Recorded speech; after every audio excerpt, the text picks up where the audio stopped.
Yo, what's good, internet? The Black Hokage here, aka TVH, and to be honest, it was a lot of forgotten games in 2016. This video was surprisingly hard to make. I did a lot of research on what games released in 2016, and it was a lot of high-profile games that were forgotten. I originally had a list of 20 games, and I had to narrow it down to 10. Just understand that this video is about why I think some of these games faded into obscurity. It's not all because they were bad games. That's only some of the case. But before we get into it, do me a favor and follow me on my new Instagram account. I post original content over there, plus I do live streams on there that shouldn't be missed. Follow me on IG at the.black.hokage. There's also a link in the description box below. Let's get it. I'll erase you here.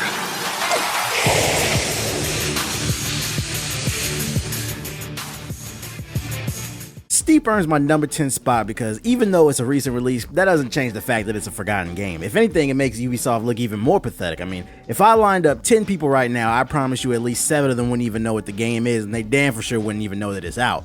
How is it even possible when this game dropped this month? I'll tell you how. It's because nobody asked for this fucking game. Who out there is clamoring for a snowboarding game, let alone a snowboarding sim? If it's not SSX tricky, then we don't care. AC Chronicles was quickly forgotten because it fucking sucks. That's it. There's no punchline. Next, Fire Emblem Fates were not bad games by any means. I actually love the Fire Emblem franchise, but I and many other gamers decided to skip out on these games due to the drama surrounding it. Nintendo had the nerve to split this release into 2 separate games. That meant that in order to get the real ending, you had to buy both games. It was a cheap tactic from Nintendo to squeeze more money out of their audience. I told myself I might get the game when the price comes down, but here we are in December and I still have no plans on playing it. Why?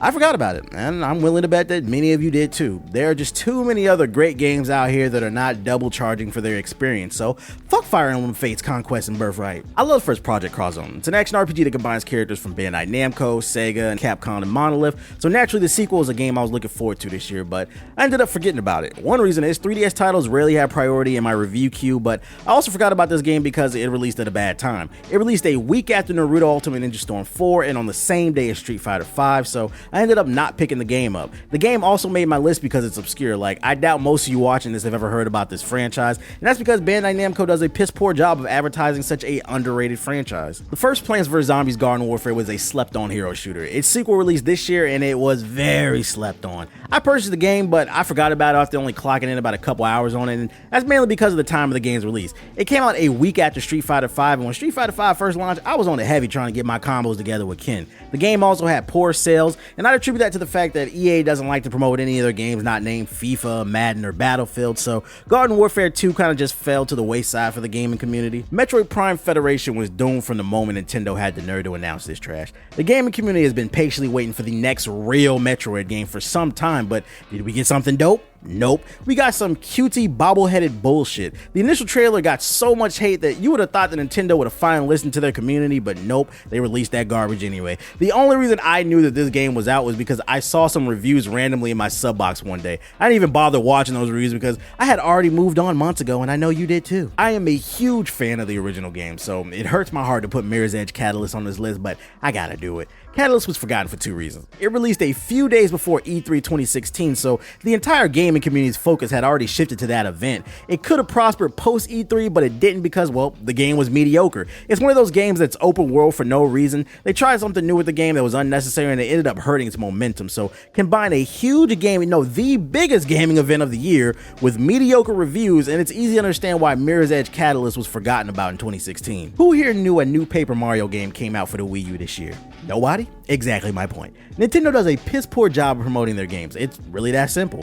I had no clue this game was coming out in 2016. I only know it exists because one day a review just randomly popped up in my sub box. I was like, huh? When did shit get announced?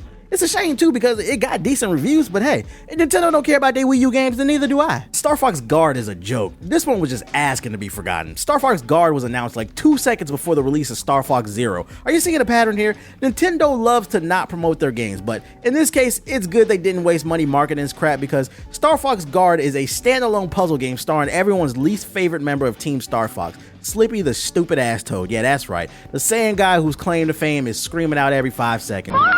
I've never heard anyone in my 26 years of life say they wish they could play this retarded toad. So combine the lack of marketing with the less than lovable hero, and here you have one of the most forgettable games of 2016. Struggleborn released on 3 platforms in 2016 and went double tumbleweed. You'd be lucky if you could find a full lobby these days. Nobody bought that shit because the game was forgotten. And do you know why it was forgotten? This clip from Kobe Cat perfectly sums things up. Play of the game.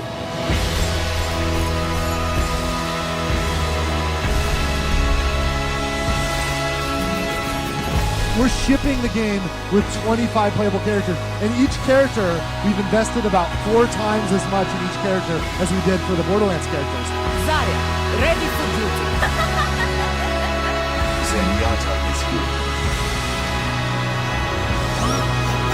Look, all jokes aside, Gearbox was so far up their ass with this game that they never saw the failure coming. I'd argue Struggleborn is the perfect example of how an open beta can hurt your game. You better be confident in your game if you want to conduct an open beta, because my friends and I all agreed that we weren't buying that shit after playing the beta. The game isn't bad, but it certainly isn't good either. Struggleborn just exists, and ain't nobody got time for something that just exists, so although Struggleborn is a very well-known game, I'm still giving it the #1 spot because Struggleborn servers are the most forgotten of 2016. So here's to you, Struggleborn servers, the most forgotten servers of 2016. We fall down. Man, Struggleborn is racking up the awards this year on my channel. Who would have thought? If you thought this video was solid, then please remember to hit the like button, comment, subscribe, and share this video on your favorite social media platforms. Those 4 elements help my channel grow, which is always welcomed. If you want to check out some more of my content, then feel free to click one of the thumbnails to the right of me. They're clickable via desktop and mobile. But if you're still thirsting for more content after all of that, then feel free to subscribe to my second channel over at youtube.com/GIupdates. There's a link in the description box below. We drop all types of gaming, anime, comics, and sports content over there, so bless up, y'all.